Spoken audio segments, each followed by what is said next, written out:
Rádio 1. Ahoj. Tak už jsme se tady pozdravili a teďka už klidně i na mikrofon. Já tady už mám dva hosty, kterými jsou, a to jmenovitě tedy Anna Schlindenbuch, marketingová manažerka z občanského sdružení. Doufám, že to obecně prospěšné sdružení, Bona. A také zakladatelka Crazy Film Festu, o kterém si teďka budeme povídat. A vedle ní sedí i Aleš Lang, už jste ho také slyšeli teďka, jak mě opravil, což je ředitel stejného, tedy sdružení Bona. Já vás vítám, pěkný večer. Dobrý den. Dobrý večer. Tak, řeč bude především o už zmíněném Crazy Film Festu, ale úplně na úvod bych přece jenom vás poprosil, kdybyste řekli něco i o onom obecně prospěšném sdružení Bona. Kdy jste vznikli zhruba a co vlastně je předmětem vaší činnosti? Protože já myslím, že se to hodně týká vlastně i festivalu. No tak my jsme obecně prospěšná společnost Bona. Zrovna loni jsme slavili 15 let, takže jsme zavedená firma a staráme se a podporujeme lidi s duševním onemocněním. Podporujeme je v oblasti bydlení a v oblasti práce, zaměstnávání. Jsme vlastně neziskovka, která těm lidem pomáhá přejít z léčby a po léčbě zase zpátky do života a vzhledem k tomu, že to mají se svou nemocí velmi těžké, tak tu podporu a hodně podpory potřebujou, takže tak.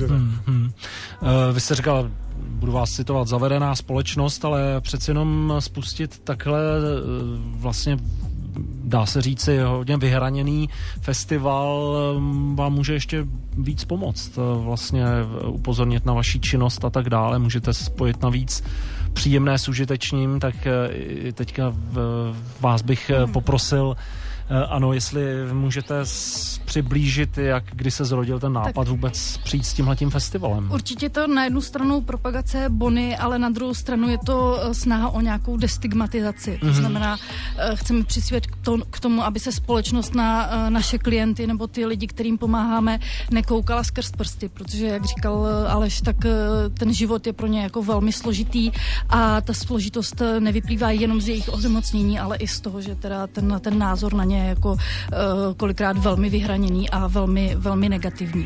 Takže to je takový naše přispění k tomu, aby se ta společnost na ty lidi takhle nekoukala. A ten nápad vznikl už někdy na konci loňského roku. Já jsem teďka v Boně na rok v rámci roku jinak takového programu od nadace Vodafone a vznikl z toho důvodu, že jsem z Řevnic, v Řevnicích je kino. Já jsem si to říkal. A to kino je naprosto skvělý, krásný, já ho prostě miluju a napadlo mě prostě spojit to svoje současné zaměstnání v Boně s tím, že jsem z Řevnic a že jsem v kontaktu s klukama z kina a udělat tam festival, protože kino v Řevnicích promítá několikrát týdně, ale festival tam doteďka nebyl a myslím si, že je to velká škoda, protože jednak Řevnice jsou kousek od Prahy, jezdí tam až 4krát za hodinu vlak a je to krásný místo.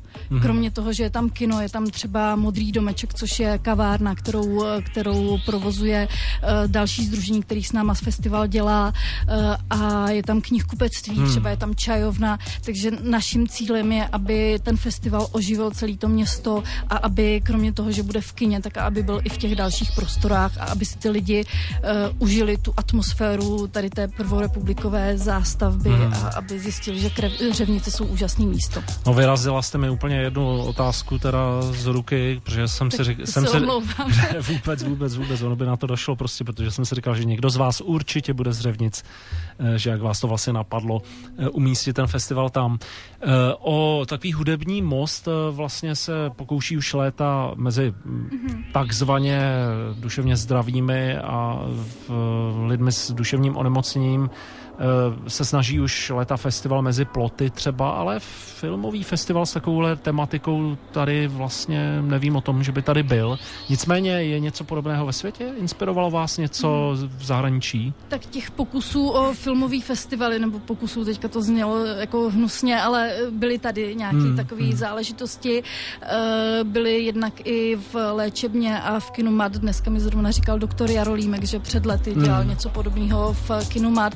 Na druhou stranu v tuhle chvíli nic takového neexistuje a ve světě těch festivalů existuje mnoho a jsou třeba obřích rozměrů. Tam jsou prostě týmy desítek lidí, když to my to tady děláme jako zatím prostě v pár lidech a my i spolupracujeme nebo snažíme se o spolupráci s některými těmi světovými festivaly. Zatím je to teda jako na nějaký začátečnický úrovni, ale doufáme, že i do budoucna teda budeme spolupracovat nadále.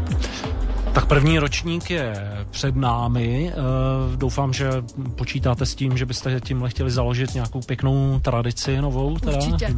Budete pokračovat i příště. Tak, teďka k těm samotným filmům. Prozradíte, co byl vlastně takovým dramaturgickým klíčem, podle kterého jste třeba přemýšleli o tom, jaký film zařadit? My jsme chtěli být co nejpestřejší. I třeba to naše logo je takový trošku bláznivý a pestrý, tak i ta nabídka těch filmů je hodně široká a pestrá. Takže jsou tam 2 dokumenty, 7 hraných filmů a jsou tam filmy už hodně starý. Je tam třeba Přelet nad kukačím hnízdem, ale jsou tam i úplně nový filmy, třeba z roku 2013-14 a i tematicky jsou o různých třeba duševních onemocněních, jak o schizofrenii, tak o depresích a dalších onemocněních a jsou tam i žánrově pestrý filmy. Takže kromě dokumentů a hraných filmů, tak v těch hraných filmech jsou tam třeba i komedie. Já jsem nechtěla, aby to byla jenom úplně totální deprese, ale aby tam bylo i něco trošku zábavnějšího. Váš takový skrytý tip, vaše taková divoká karta festivalu, který film by si návštěvníci neměli rozhodně třeba podle vás nechat ujít? Jo, tak já si myslím, že Přelet nad kukačím hnízdem je prostě klasika a myslím si, že v našem podání získá trošku ještě něco navíc, protože to, co jsme neřekli, že každý ten film bude uvedený a nebude uvedený tvůrcem, jak to tak bývá na normálních festivalech, ale bude mít úvodní slovo od odborníka na psychiatrickou péči.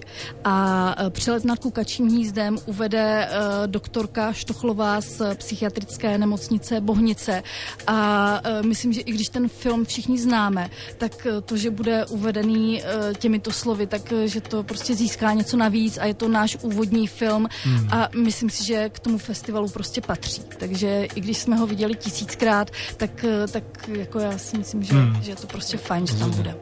Určitě. Já jenom bych doplnil, že vlastně některé filmy budou uvádět i naši klienti, uživatelé služeb, které jsem velmi rád, že jsme zlákali a budou povídat o tom, jak se jim nelehce žije a vzhledem k tomu, že už s nima spolupracujeme v této věci déle, tak nemůžu slíbit, že to bude velmi zajímavé. K té filmové nabídce vy jste zmiňovala teda klasiku Přelet nad kukačím hnízdem, ale zkuste nám dát nějaký váš ještě tip, něco, co třeba jsme nemuseli vidět vůbec, co nemusíme znát nějaký. Bude tam hodně severských filmů. Aha. Já nevím, jestli ten severský naturel jako to trošku ovlivňuje, ale tam ta studnice filmu s touhle tématikou je doslova jako nevyčerpatelná. Takže bude tam třeba Umění plakat, což je trošku komedie, trošku drama a má to takovou jako specifickou poetiku. A sice běžel v kinech, ale běžel jenom někde v klubových kinech a myslím si, že mnoho lidí ten film nezná, takže to je jeden tip. A bude tam třeba australský film Andělské dítě, ten si myslím, že neběžel vůbec, kromě Varů někdy v roce 90 něco, takže to je taky hodně zajímavý film, i když hodně syrovej a až by se z něj člověk na konci rozbrečel, takže to je zase z takového toho druhého soudku. My si povídáme teď o festivalu Crazy Film Fest. Jehož první ročník přijde až v říjnu, ve dnech 9. a 11. října, to je snad víkend? Je to víkend, pátek, sobota, neděle. Tak, ale to je docela vlastně v termín, který je ještě v řadu týdnů před námi. Nicméně má to smysl, že si o něm povídáme už teď, protože vy jste rozjeli vlastně kampaně na portálu HitHit, kde vlastně se v podstatě vyslovujete pro podporu od případných zájemců a tak dále. V jakém je to zhruba stádiu asi tak, jestli prozradíte třeba, jak se váš projekt vede a co můžete slíbit případným zájemcům, kteří by vás chtěli podpořit? Tak máme ještě 10 dní do konce, což není dlouhá doba, ale většinou na konci to bývá nejdramatičtější. Jsme na 85%, takže to vypadá docela dobře. Na druhou stranu 15% je poměrně hodně, takže pořád určitě usilujeme o podporu a proto jsme se snažili se nechat pozvat sem v tuhletu dobu. A co můžou případní přispěvatelé získat, tak určitě jsou to lístky. Určitě jsou to permanentky a kolikrát jsou tady tyhle odměny doplněny i o kafe a koláč v Modrém domečku, což je ta úžasná kavárna, kterou už jsem zmiňovala, a nebo jsou to potom i případně takový různý filmový suvenýry, který vznikají z filmových pásů, který jsme našli v kině Řevnice, a jsou to třeba tady tyhle náušnice. Já vím, že posluchači nevidí, ale tak můžete komentovat. Já je vidím, ale jsou krásný, tematický. No, tematický, přesně tak. Nebo to jsou případně záložky, kabelka tam je a takovýhle suvenýry. Záložky vypadají úžasně. Jo, jsou to takový ty, my jsme dělali kdysi, si pamatuju, na nějakých školních dílnách, prostě pásy filmů, nití se spojí, že jo? Tak byl to jako jeden záměr, ale přece jen mně to přišlo už jako příliš klasika a retro, takže to bude vypadat trošku jinak. Ale dobře. Bude na tom nastříkaný Crazy Film Fest, bude to zatavený ve folii a všechno je vyfocený na stránkách HitHitu, takže když by se někdo měl zájem podívat, budeme moc rádi. Určitě, 100%. Prozradíte mi jenom, jak bylo třeba složité ty filmy získat, ta práva a tak dále. Měli jste s tím hodně trable, nebo všechno šlo úplně jak po másle? Bylo to strašně zábavný, ale někdy i jako náročný. Nejkrásnější bylo třeba, když jsem psala majiteli práv o Přelet nad kukačím hnízdem, tak ten mi ještě přihodil historku, že tady v Praze natáčel s Milošem Formanem a že teda Prahu má strašně rád a že jako nám dá práva zadarmo, takže to bylo jako strašně krásný. A s některýma to bylo jednoduchý, s některýma, než jsem se teda jako domailovala a dovolala na ty správný lidi, tak to chvilku trvalo, ale jako šlo to.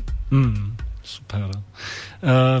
Možná bychom měli i zmínit ještě takové ty technické věci, jako webové stránky, klasika www.crazyfilmfest.cz, případně na vás, pokud někoho zajímá i činnost Bony, tak www.bona.ops.cz, případně i www.kinořevnice.cz, anebo www.os.náruč.cz, to nevím, to jestli můžete... To je provozovatel toho Modrého domečku, takže to je náš spolupořadatel. To je vlastně třetí subjekt, který s náma dělá ten festival. Jasně. Dobře, děkuji vám moc za návštěvu. Našimi hosty byly Anna Schlindenbuch, marketingová manažerka obecně prospěšné společnosti Bona a zároveň zakladatelka Crazy Film Festu, a také Aleš Lang, ředitel Bony. Díky moc, že jste dorazili. Já vám moc držím palce, aby se vám podařilo skutečně založit novou pěknou tradici, aby si vás našli, abychom my si vás našli, co by vaši noví potenciální festivaloví návštěvníci, a budeme se těšit, když nám třeba přijdete říct něco o tom, jak to dopadlo, nebo něco o přípravách, až se budeme blížit těsně k vypuknutí. Připomínám, že jenom festival proběhne ve dnech 9. až 11. října v Řevnicích u Prahy a už teď můžete Crazy Film Fest podpořit v rámci jeho kampaně na HitHitu. Tak jo, díky moc a moc děkujeme. Díky. Naschle. No a tímto se s vámi loučím.